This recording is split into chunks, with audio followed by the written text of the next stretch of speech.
கதிர்கள் வானில் இருந்து இறங்குவதில்லை. மனிதன் தான் தீமை செய்து அரக்கனாகிறான்.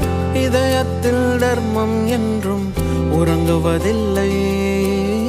இதை உணர்பவன் தானே மீண்டும் மனிதன் ஆகிறான். இங்கு எதை